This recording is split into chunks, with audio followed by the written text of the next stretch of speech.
Poštovane dame i gospodo odbornici, poštovano predsjedništvo, ja bih se osvrnula na ovaj budžet koji smo čuli i izrazila bih, da kažem, razočarenje jednog dela naših građana, to su uglavnom roditelji učenika naših škola u opštini Kovačica.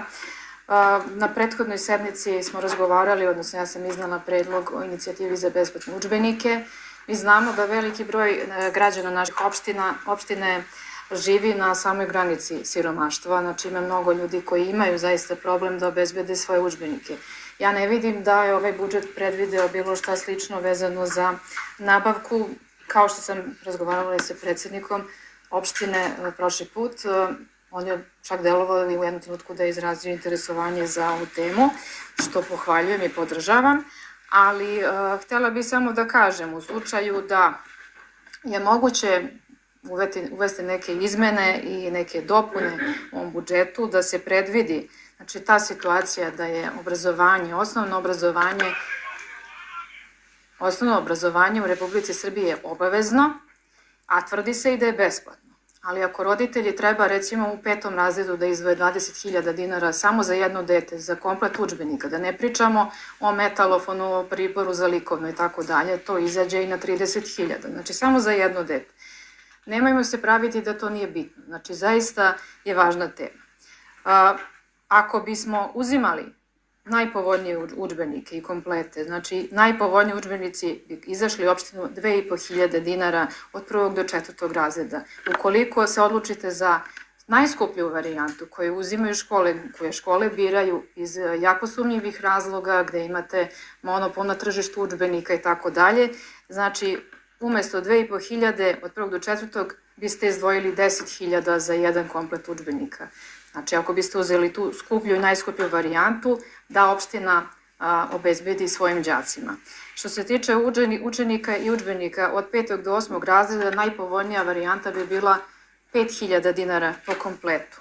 A što se tiče najskuplje varijante, bilo bi oko 20.000 i više od 5. do 8. razreda. To čisto da vam dam sliku i primer koliko naši roditelji plaćaju te udžbenike. Znači, to je ogromna suma. Ako u našoj opštini, recimo okvirno, imamo 2.000 đaka u svim selima, u svim školama naše opštine, to bi bilo u najboljem slučaju i najpovoljnijoj varijanti za našu opštinu 7,5 miliona za najpovoljnije udžbenike.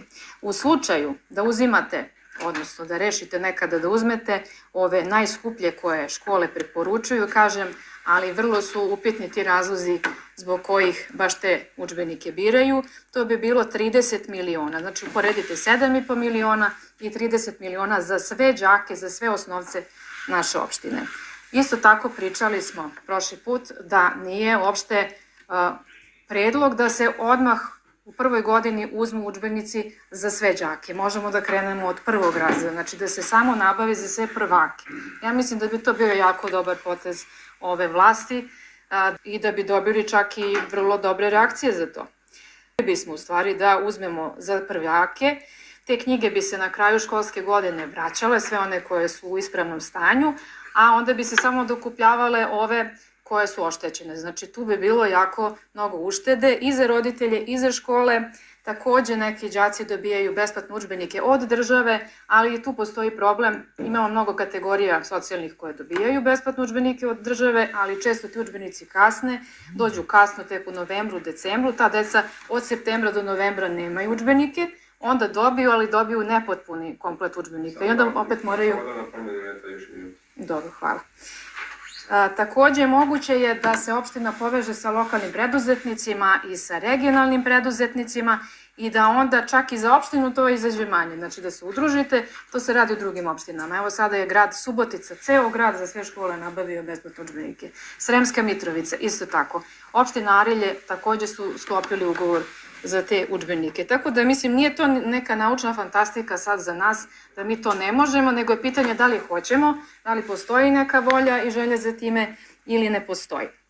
Takođe, u selu Idvor u školi jedan preduzetnik iz Beograda je u saradnji sa fondacijom koja obezbeđuje te udžbenike, obezbedio udžbenike za sve đake u toj školi i čak im je obezbedio izlete i predstave i želi da ih, kako da kažem, sponzoriše do kraja 8. razreda. Znači, ima puno takvih ljudi u svetu koji takve donacije vrše i ja mislim da je to zaista jako korisna stvar, jako važna tema o kojoj treba govoriti. Ja vas molim, znači ovo je moja primedba na ovaj budžet što se tiče besplatnih udžbenika, mislim da ih treba ubaciti. Hvala vam. Hvala.